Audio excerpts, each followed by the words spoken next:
ang mga kwento ng pag-ibig, kwento ng buhay, at kwento ng pag-asa dito sa Barangay Love Stories. Love Stories. Panapanahon ang buhay. Minsan tag-araw at minsan naman ay tag-ulan. Pero pagkatapos ng ulan ay lumilitaw ang baghari na siyang simbolo ng pag-asa. Ikaw, kabarangay, gaano ka kahanda sa mga pagsubok na pwede mong pagdaanan sa buhay na ito? Dear Papa Dudut, noong bata ako ay madalas kapag umuulan ay nalulungkot ako. Hindi kasi ako noon makalabas para makapaglaro pero palaging sinasabi ng mama ko na biyaya ang ulan sa mga natutuyong halaman at lupa. Kaya naman habang tumatanda ako ay sinaisip ko na hindi palaging malungkot tuwing tag-ulan. Parang sa buhay lang ng tao, panapanahon. Minsan maaraw at minsan naman ay maulan. Bago ko ipagpatuloy ang kwento ng buhay ko ay gusto ko munang bumati ng isang maganda at mapagpalang araw sa ating mga kabarangay na nandyan sa Pilipinas. Itago niyo na lamang ako sa pangalang Raquel. 33 years old at sa ngayon ay dito na naninirahan sa India kasama ang aking Indian husband at aming mga anak. Taong 2024 lang kami nag-migrate dito pero sa Pilipinas isinilang ang mga anak namin. Nagtatrabaho po bilang engineer ang Mr. ko rito at isa naman akong housewife. Pero ang ikukwento ko sa inyo ay yung buhay ko sa Pilipinas noong mga panahong bago mag-pandemic. Bali taga-Pasig kami ng mama ko at pagtitinda ng ulam ang kinabubuhay naming mag-ina, Papa Dudut.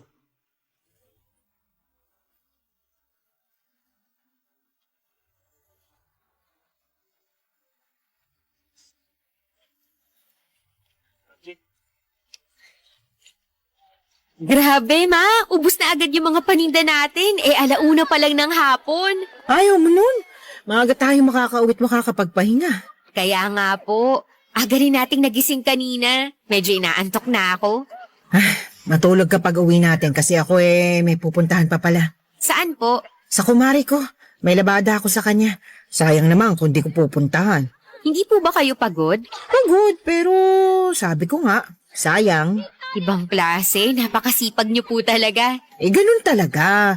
Pag natapos ko naman yun ng maaga, makakauwi rin ako ng maaga para makapagpahinga.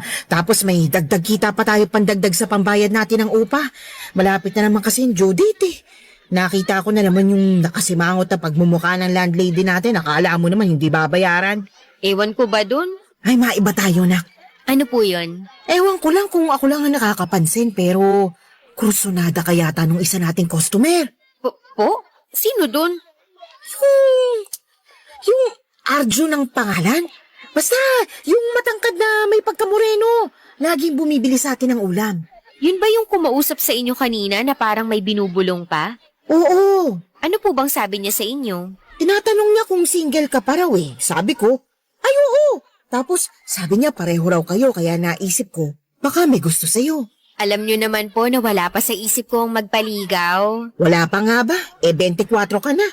Ganyang edad ko nung may 4 na taong gulang na akong anak. Sa bagay, aga ko rin kasing lumande. Mama talaga. Ay, gusto ko lang naman malaman mo na kahit mahirap ang buhay natin, pwedeng-pwede ka naman magka-boyfriend. Mag-boyfriend ka na. Nasa tamang edad ka na rin naman. Tsaka, masarap kayang umibig.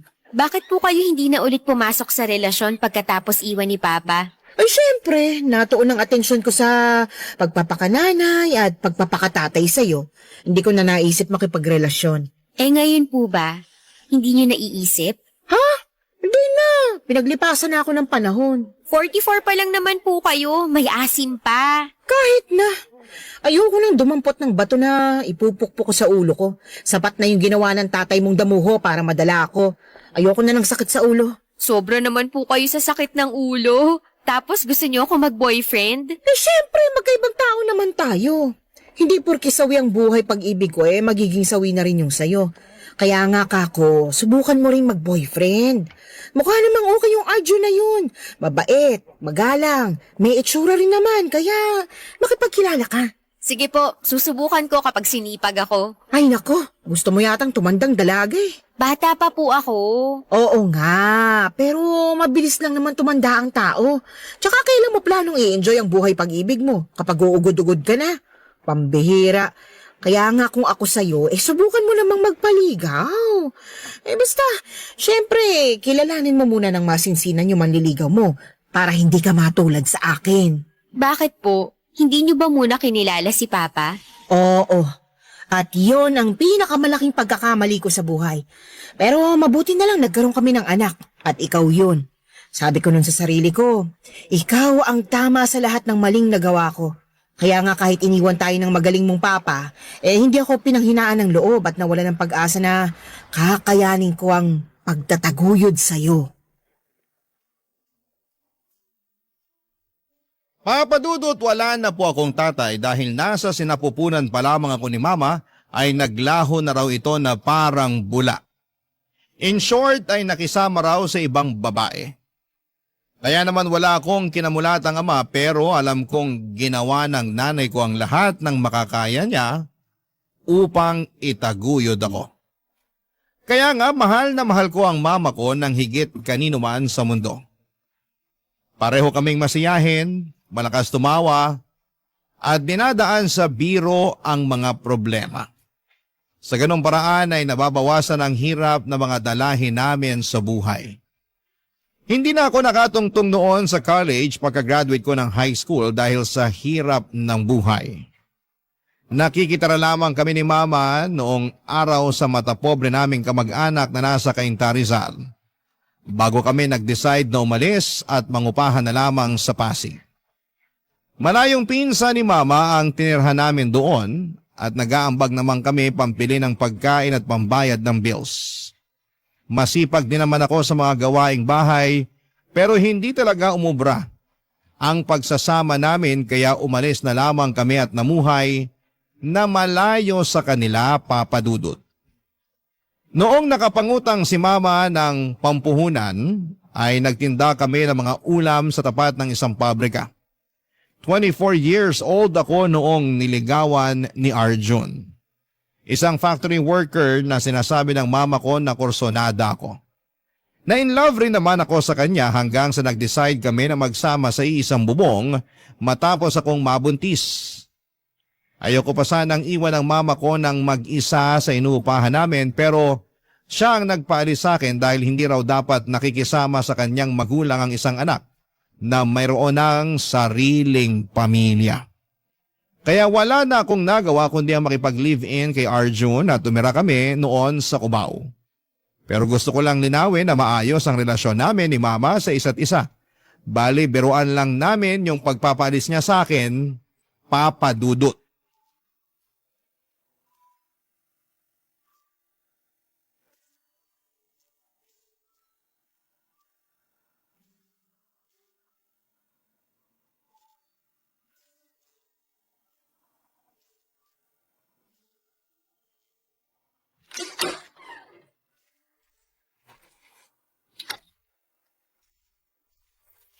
Naku, Arjun! Bakit mo hinahalikan ng sahig? Sira ka ba? Hindi ko hinahalikan ng sahig. Nawalan lang ako ng balanse kaya tulungan mo na lang akong tumayo. Oo, sige. Huwag mo nga ako hawakan. Kanina sabi mo tulungan kita, tapos bigla mo ko itutulak at sasabihin mo ngayon na huwag kitang hawakan? Oo, hindi mo ba narinig? Bingi ka siguro. Hindi ako bingi ah. At ikaw, bakit ka lasing? Ano bang pake mo kung lasing ako? Nanay ba kita? Di naman, di ba? Hindi nga, pero baka nakakalimutan mo na kinakasama mo ko. Saka nanay ako ng magiging anak mo. Anong magiging anak ko? Wala pa akong magiging anak. Napakasira ulo mo. Dahil sa kalasingan mo, nagawa mong kalimutan ang sarili mong anak. Pwede ba? Huwag kang maingay dyan. Daig mo pa yung manok. Hilig mong pumutak. At bakit hindi kita na? Aray! Bakit mo ako sinampal? Yan ang dapat sa'yo. Sinabi ko na kasing manahimik ka. Sobra ka na! Akala mo kung sino ka! Sige, kapag hindi ka pa nanahimik dyan, paduduguin ko na sa suntok ko yung bunganga mo. Gagawin mo talaga sa akin yun? Oo naman, bakit hindi? At kailan ka pa natutong manakit ng babae, Arjun? Ngayon lang, kasi nakakabulahaw ng mga kapitbahay ang bunganga mo. Sige, sabihin mo, paanong hindi kita bubungangaan? Eh wala kang sabi-sabi sa akin na nakipag-inuman ka pala. Baka lang hindi mo alam kung anong oras na, oh. 12:00 na ng madaling araw. Kanina pa ako alalang-alala sa yung damuho ka. Ay, talaga naman. Sige, subukan mo. Kundi magsisisigaw ako lalo para mabulahaw na natin yung mga kapitbahay natin. Napaka-eskandalosa mong babae ka. Wala ka na bang hiya? Bakit ako mahihiya? Eh ikaw nga yung walang hiya. Sumusobra ka na talaga, ha? Nanggigigil na ako sa'yo. Mas nanggigigil ako sa'yo. Ay, peste ka talaga. Halika nga rito. Aray, bitiwan mo ako, Arjun! Bibitiwan lang kita kapag natutok ang ilugar ang sarili mo sa pamamahay na to. Anong ilugar? Eh alam ko naman kung anong lugar ko rito. Alam daw, pero kung makapagsalita ka dyan, akala mo kung sino ka. Niyayabangan mo pa ako? Eh kung paduguin ko na talaga yung bunganga mo, sabihin mo bitaw. Sige, sabihin mo. Please, Arjun, bitiwan mo na ako. Kanina pa ako nasasaktan eh. Bibitiwan lang kita pag nag-sorry ka sa akin. Sabihin mo, sorry, kasi masyado ako nagmamarunong. Sorry na kasi masyado ako nagmamarunong. Sorry na. Yan, ganyan nga. Sige pa, mag-sorry ka pa. Dali. Sorry na talaga. Sabihin mo, sorry na, master. Dali, sabihin mo. Bakit ko naman sasabihin yun? Sasabihin mo ba o bubunutin ko na lang lahat ng buhok mo sa anit? Sasabihin ka na. Sige na, naghihintay ako. Sorry na, Master. Patawarin niya na ako. Ganyan nga. Madali naman ako kausap eh. Oh, ayan. Sa sunod, ilugar mo yung kaingain mo para hindi ka nasasaktan. Nakakairita ka kasi. Buti ba, matutulog na ako. Huwag kang maingay dyan, ha? Good night.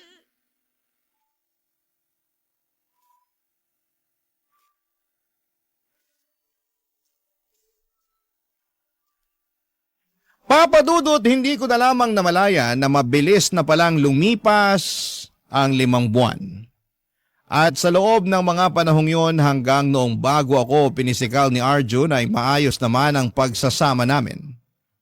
Pero napansin ko na mainitin talaga ang ulo niya tapos gusto niyang nasusunod palagi. Kaya nga noong sinabi niyang pumirmi ako sa bahay namin at intindihin ko na lamang daw ang pagbubuntis ko ay yon ang ginawa ko.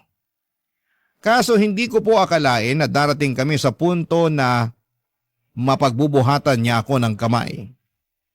Kahit naman masayahin akong tao at positibo sa buhay, ay marunong pa rin akong masaktan.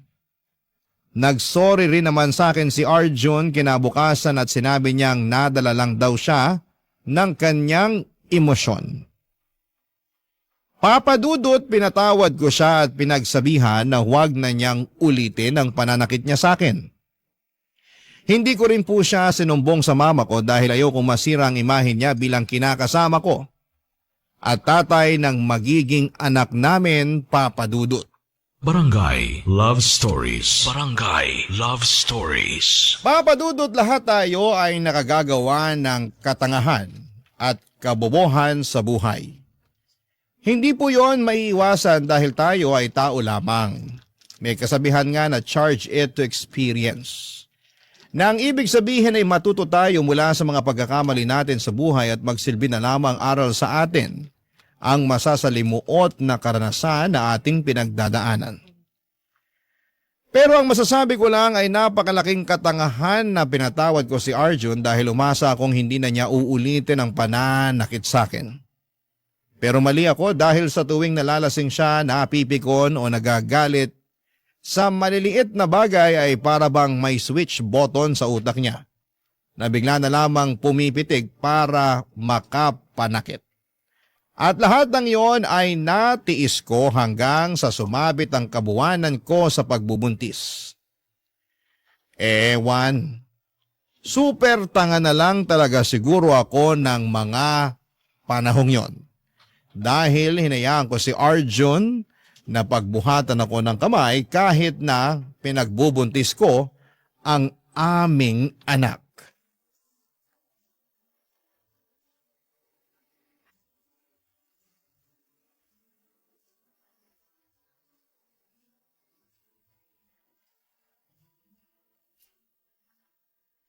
Buti naman dinalaw mo ako rito sa tinitirhan ko. Inip na ako rito. Lalo ilang araw na akong di nakakapagtinta gawa na nagkasakit ako.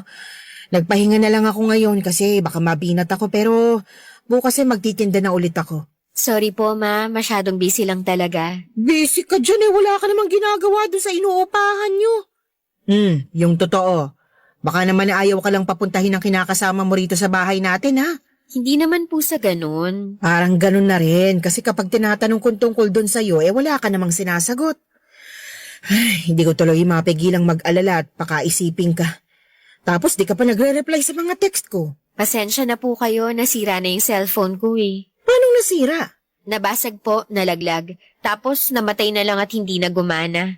Ay, kaya naman pala eh. Pero wag na po kayong mag-alala kasi ayos na ayos lang ako. Pati na rin yung baby namin ni Arjun. O siya, sige. Napanatag na rin naman ako dahil nagpunta ka rito para dalawin ako. Pero, Ano po yun? ilang buwan na ba yung tiyan mo? 9 na buwan na po. 9 na buwan? Ibig sabihin kabuhanan mo na pala. Opo. Oh, bakit ka pa bumiyahe papunta rito? Santisimang babae to, oo.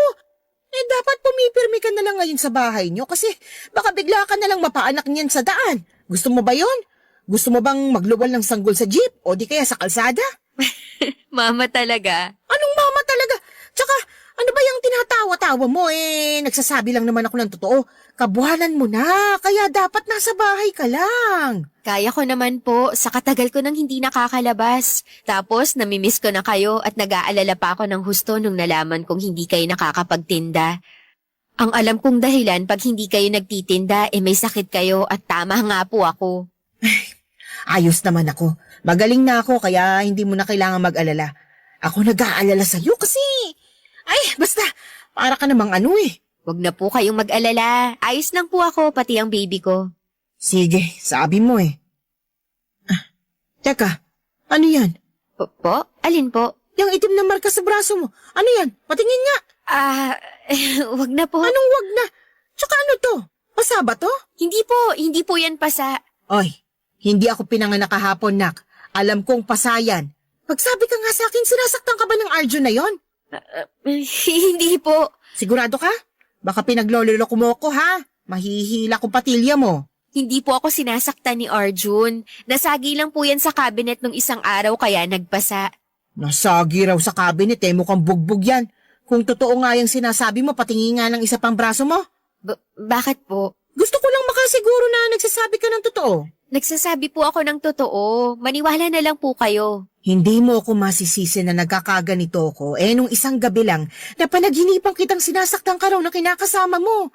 Alalang-alala ko sa'yo nun, nak. Panaginip lang po yun. Hindi po ako sinasaktan ni Arjun. Siguraduhin lang niya dahil kung hindi may kalalagyan siya sa akin.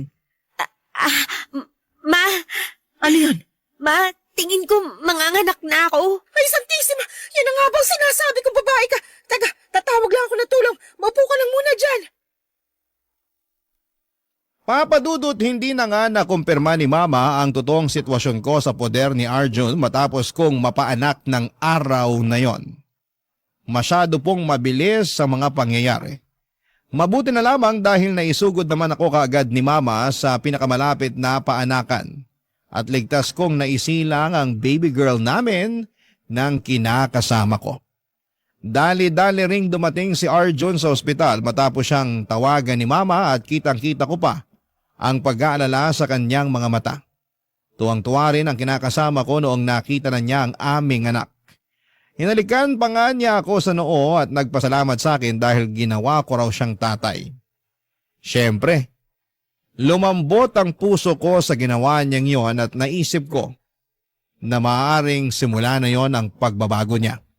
at pagiging mabuting ama at kinakasama sa amin ang kanyang anak. Nangako rin naman sa akin si Arjun na hindi na niya ako sasaktan. Pero mabilis na nagdaan ang 2 buwan, ay napako lang ang kanyang pangako, Papa Dudut.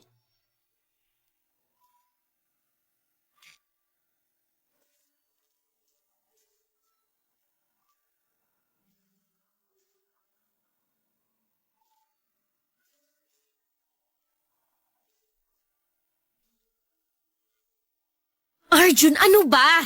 Anong ano ba? Hindi pa nga tayo tapos mag-usap tapos tinatalikuran mo na ako. Ah, hindi pa ba? Akala ko tapos na eh. Gusto ko na kasi matulog. Pagod ako para lang sa kaalaman mo. Palibhasa, hindi ikaw yung nagtatrabaho sa labas. Kaya akala mo pasarap lang ginagawa ko dun. Hindi naman yun ang inaakala ko Alam ko na mahirap din ang ginagawa mong pagtatrabaho. Pero sana naman, isipin mo rin na mahirap din maging nanay at mag-alaga sa baby natin. Oh, anong gusto mong gawin ko? Wala! Wala naman ako magagawa doon kasi alam ko na tungkulin kong alagaan ang anak natin bilang nanay niya. Alam mo naman pala eh. Pero hindi naman yun ang issue rito. Ang dami-dami mo talagang alam no. Masyado kang ma-issue sa buhay. Ano ba kasing issue mo? Kinakausap pa kita tungkol sa kulang na sweldo na binigay mo sa akin, di ba? Wala na nga. Huwag kang sumigaw. Baka magising ang anak natin. Paanong di sisigaw? Nakakagigil ka na. Ulit-ulit mong sinasabi na kulang yung sweldo na binigay ko. Kahit kapkapan mo pa ako, wala ka nang maiita sa akin. Yan na yun. Sagad na, pati patot, panabla. Lintik naman na buhay to. Hindi ka lang naman ngayong sahuran nagbigay sa akin ng kulang na sahod. Pang-ilan mo na ba to? Aba, ewan ko sa'yo. Ewan mo talaga sa akin kasi nakakarami ka na. Ano ba kasing pinuputok ng butsin mo dyan? Buti nga, nagbigay ako eh. Pero kulang. Hindi naman ganito yung binibigay mo sa akin noon Nasaan na yung iba? Ano? Sabihin mo sa akin saan mo ginastos yung pera. Bakit ko sasabihin sa'yo? Pera ko naman yun. Sabihin mo sa akin para alam ko at hindi ko hinahanap. Hindi mo na kailangang malaman dahil akin naman yun. Dapat mo na lang gawin makontento sa kung magkano lang yung binibigay ko. Masyado kang demanding taong bahay ka lang naman. Hindi ako magdedemandang ganito kung sumasapat yung pera na binibigay mo sa akin pero hindi Madalas kulang at hirap na akong pagkasyahin yun. Sa gatas pa lang at diaper ng baby natin kulang na yung inaabot mong sahod. Tapos gusto mo pa laging masarap ang ulam wala na nga tayong pambili. Masama bang mag-ulam ng masarap? Pinaghirapan ko naman yung perang pambili nun. Hindi ka talaga nakikinig, no? Wala na nga tayong pambili tapos gusto mo palaging masarap yung ulam. Pag sinabi mong masarap, ibig sabihin nun baboy, manok at baka. Hindi ka kumakain ng gulay at isda at madalas mong iniinsulto ang luto ko. Ay, nako! Dami mo talagang issue sa buhay Ikaw kasi masyado kang masikreto. Ano bang pakialam mo? Hindi naman lahat ng galaw ko dapat malaman mo. Sa lagay, para palang hindi partner ang trato mo sa akin kung ganyan. Huwag ka kasing masyadong pakialamera. Kung masta ka, akala mo asawa na kita. Pero gusto mo asikasuhin kita na parang asawa ko na. Ay, talaga naman. Alam mo, kanina ka pa Sumusobra ka na Bakit mo ako sinampal? Hindi ko na kasi nagugustuhan yung tabas ng dila mo. Masyado nang matalim kaya dapat na kitang sampalin. Sumusobra ka na talaga. Kulang pa nga yung ginawa ko. Dapat sa'yo tinatadyakan para matuto. Tama na! Huwag mo na ako saktan! Tama na! Ayaw mo palang nasasaktan Kaya sa susunod, huwag mo na akong kakwestiyonin. Papa Dudut, tahimik akong umiiyak ng gabing yon dahil ayokong may kapitbahay na makarinig sa akin. Ayoko rin na magising ang baby namin na mahimbing ng natutulog ng gabing yon. Sobrang sakit ng katawan ko sa pamimisikal ni Arjun. Pero mas masakit ang puso ko dahil inulit na naman niya ang bagay na sinabi niyang hinding-hindi na niya gagawin pa. Durog na durog ako ng mga panahong yon at pakiwari ko ay wala na akong magagawa pa. Dahil maliit pa ang baby namin at wala naman akong trabaho, ay wala talaga akong mapupuntahan. Hindi ko rin naman gustong umalis sa poder ni Arjun at pumunta kay mama dahil ayoko siyang madamay sakaling may gawing masama ang kinakasama ko. Sobrang walang-wala na ako ng mga panahong yon. Nawala na rin ako ng pag-asa na magiging maayos pa ang buhay at pagsasama naming pamilya. Dalangin ko na lamang ng mga oras na yon na hipuin ng Diyos ang puso ni Arjun upang magbagong buhay siya. Papa Dudut. Barangay Love Stories. Barangay Love Stories. Papa Dudut, mukhang narinig ng Diyos ang panalangin ko sa Kanya. Dahil hindi na masyadong namimisikal ang kinakasama ko sa paglipas ng mga araw. Paminsan-minsan na lamang kapag napipikon siya dahil hindi na talaga mawala sa ugali niya ang pagiging magagalitin. Pero nag-level up naman sa katarantaduhan si Arjo noong nagsimula siyang malulong sa sugal at pambababae. Nang mga panahong yon ay kakaisang taon lang ng anak namin. Bukod doon, habang tumatagal ay pakiramdam ko ay may naiipong galit sa akin ang kinakasama ko. Gusto na kasi niya akong magbuntis pero hindi ko sinabi sa kanya na palihim akong nagpalagay ng implant para hindi niya mabuntis. Ayoko nang magkaanak kami dahil alam ko na mas magiging miserable lang ang buhay namin sa kanya. Noon pa nga lang ay hindi na niya kami matrato ng maayos nang anak ko ay magdadagdag pa ba ako ng panibagong bata? Isang gabi hindi umuwi ang kinakasama ko sa inuupahan namin at kinabukasan na siya madaling araw dumating. Lasing na lasing si Arjun at dumiretso na agad sa higaan para matulog matapos akong batukan at insultuhin. Tapos nung magising siya, bandang alas 9 ng umaga ay mainit na naman ang ulo niya dahil late na raw siya sa kanyang trabaho, Papa Dudut.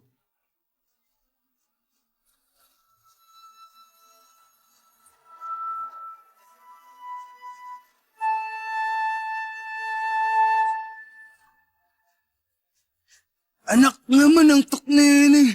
Raquel! Alas 9 na pala ng umaga. Bakit hindi mo ako ginising kanina? Pwede ba? Huwag kang sumigaw. Nakita mong tulog pa anak natin eh. Buti sana kung ikaw magpapatahan dyan pag umiyak, eh hindi mo nga malaro ng matagal yung anak natin. Aray ko! Aga-aga mo na naman nagbubunga nga, ha? Halika rito! Kakalboy na kita talaga! Inaano ba kita? Bakit mo ako sinasabunutan? Eh nakakabalas na yung pagmukha mo sa yung pagyayaw mo sa akin! Wala naman akong ginagawa sa'yo ah. Ikaw yung bagong gising dyan tapos naninigaw na agad. Paano di ako maninigaw? Eh hindi mo nga ako ginising kanina. Di tuloy ako nakapasok sa trabaho. Sayang yung araw. Hindi ko nakasalanan kung hindi ka nakapasok sa trabaho. Saka nung hindi ginising, eh nakailang sabi ako sa'yo noon tapos niyugyug pa kita pero tulog mantika ka. Ah, ganun ha?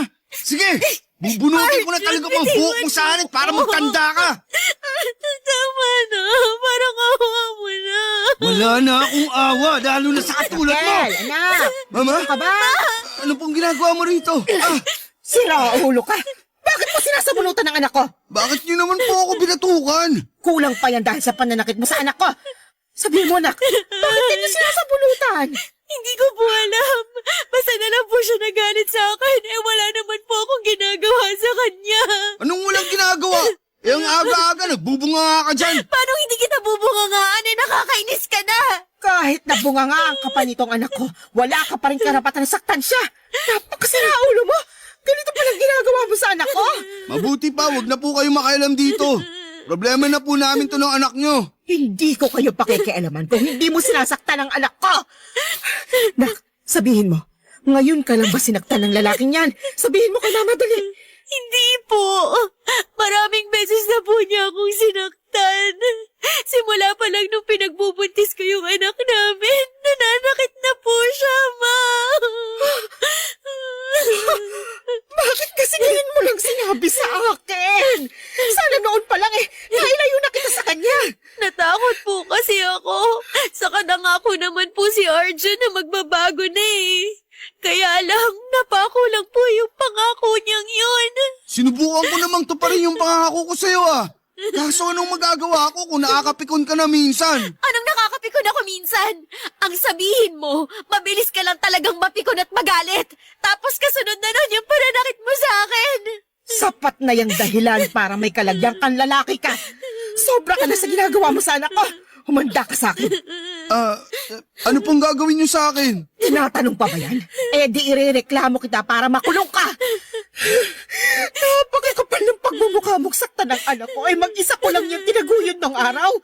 Pinakaiingatan ko yan na halos hindi ko na pinadatapuan sa lamok. Tapos ikaw, pipisikalin mo lang. Sinasabi ko na nga ba na yung nakita kong pasa niya nung buntis pa lang siya sa anak mo, hindi talaga galing sa aksidente, kundi mayroong bumugbog sa kanya. Nakakagalit lang at nakakasama ng loob bilang magulang ang ginawa mo sa anak ko, kaya dapat mo tong panagutan.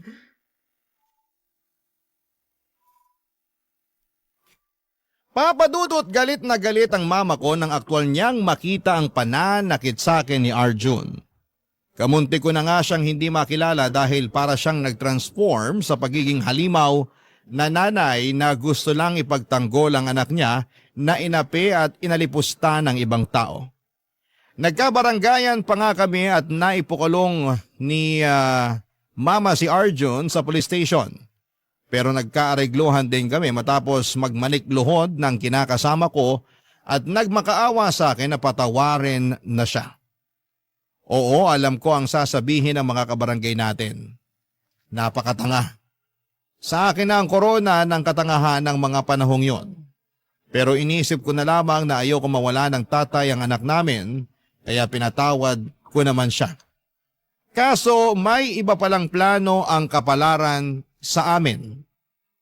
Isang linggo matapos makalaya ni Arjun mula sa pansamantalang pagkakakulong sa kanya ni Mama ay inatake naman siya sa puso, dahilan upang mamatay siya.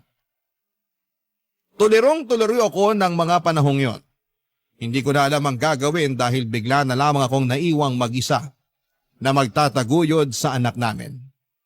Pero buti na lang at nandyan si Mama na siyang naging pinakamalakas na suporta ko. Kaya matapos mailibing ni Arjun ay lumipat kami ng anak ko sa inuupahan ni Mama sa Pasig upang doon tumira ng magkakasama. Naging katulong ulit ako ni Mama sa pagtitinda ng mga pagkain habang nag-aalaga sa aking anak. Mabilis na lumipas sa mga taon at kasagsagan ng pandemic ay mayroong Indian National na kumatok sa aking puso, Papa Dudut.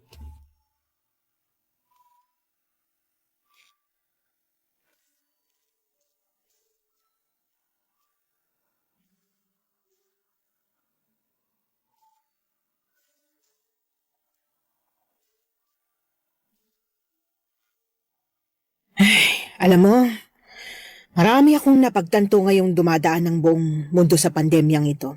Ano po yun? Na maiksi lang ang buhay.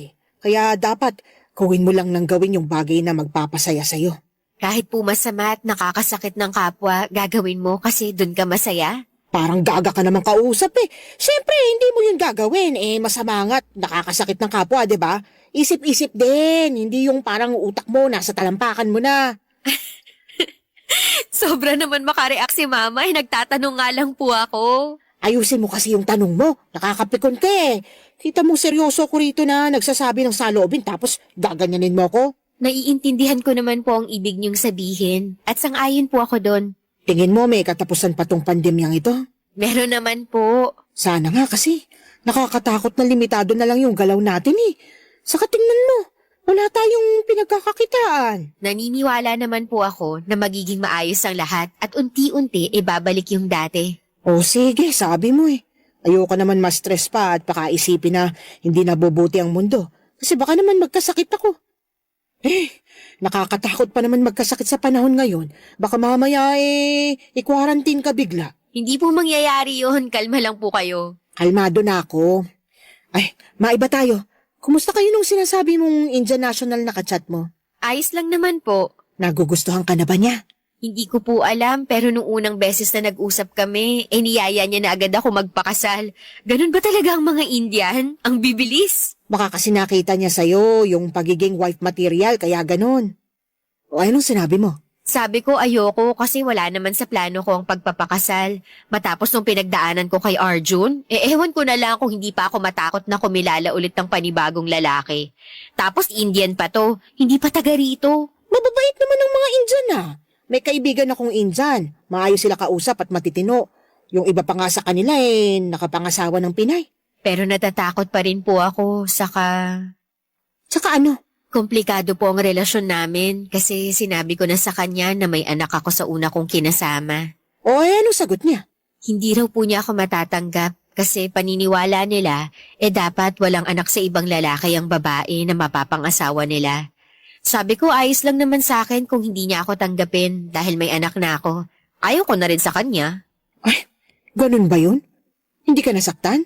Nasaktan, pero hindi ko naman siya mapipilit na tanggapin ako. Saka ayoko na ako lang yung tanggapin niya. Dapat tanggapin niya rin ang anak ko dahil anak ko yun eh. Sa akin ang galing yun at hindi ko ipagpapalit sa kung sino mang lalaki ang anak ko. Hindi baling tumanda kung walang kasama sa buhay katulad niyo, ma. Ay, nadamay pa ako bigla. Totoo naman po, di ba? Totoo naman yon. At tama rin naman ang mga sinabi mo. Wag na wag mong ipagpapalit ang anak mo sa kung sino mang lalaki sa mundo dahil yung mga yan, marami yan, pwedeng palitan, pwedeng iwanan. Pero yung anak mo, iisa lang yan. Basta, ang focus ko na lang sa ngayon ang anak ko. Gusto kong magsumika para mabigyan siya ng maayos na buhay sa hinaharap. Gusto kong patunayan na kahit mag-isa lang ako na nagtataguyod sa kanya, kayang-kaya ko. Hindi ka naman mag-isa kasi kasama mo ko. Opo, ma. Salamat po kasi nandyan kayo sa tabi ko. Walang anuman. Saka, sino-sino bang magtutulungan? Tayo-tayo rin naman. Basta, magsikap ka lang sa buhay. Ako nang bahala dito sa anak mo. Alam mo naman na mahal ko tong apo ko eh. At hanggat malakas pa ako, aalagaan ko siya sa abot ng makakaya ko. Salamat po ulit. Maraming salamat po. Papa Dudut, malaki ang pasasalamat ko sa mama ko dahil hindi niya kami iniwan ng anak ko, lalo na noong mga panahong kailangan namin siya. At magpasa hanggang ngayon ay nananatili pa rin ang suporta at pagmamahal niya sa amin kahit na narito na kami sa India. Kung tatanungin ninyo ako kung ano ang nangyari sa amin ng Indian National na nagyaya sa aking magpakasal noon at nagsabi na hindi niya ako matatanggap dahil may anak ako sa ibang lalaki, ay siya pa rin naman ang napangasawa ko. Hindi niya rin kasi ako natiis at gusto niya na makipagbalikan sa akin. Pero hindi naman magkaibigan ang turingan namin sa isa't isa, doon niya pinagtapat na gusto niya pa rin akong mapangasawa. Tapos nagpunta siya noon sa Pilipinas nang bumalik na ang operasyon ng mga eroplano. Pinakilala ko siya kay mama at sa anak ko at masaya ako dahil nakaklose niya kaagad ang 2 taon na malapit sa puso ko. Lumipas ang 1 taon ay pumayag na ako magpakasal sa kanya doon sa India nang ako naman ang bumisita sa bansa nila para makilala ang kanyang pamilya at nagkaroon kami ng 1 anak na dito ko sa Pilipinas isinilang. Hindi nagtagal ay tuluyan na nga kaming nag-migrate sa India kasama ang buong pamilya ko. Si mama naman ay dumadalaw-dalaw sa akin dito kaya hindi ko nararamdaman na malayo kami sa isa't isa. Sa kasalukuyan ay nagpapasalamat ako ng husto sa may kapal dahil binigay niya ang isang matino, responsable, malumanay, magsalita at hindi nananakit na lalaki. Bukod doon ay mabuting ama rin siya sa aming mga anak. Masasabi ko na kahit masakit ang pinagdaanan ko noong araw sa dati kong kinakasama, ay maligaya naman ang aking puso ngayon na natupad na ang mga pangarap ko magkaroon ng pamilyang magmamahal at mamamayani ang pagmamahal sa bawat isa. Hanggang dito na lamang po ang sulat ko, Papa Dudut. Sana po'y kinapulutan ng aral at inspirasyon ng mga kabarangay natin ang kwento ng buhay ko. More power and God bless po sa inyong programa sa Barangay Love Stories. Ang inyong forever kapuso at kabarangay, Raquel. Kwentuhan naman tayo dito sa comment section.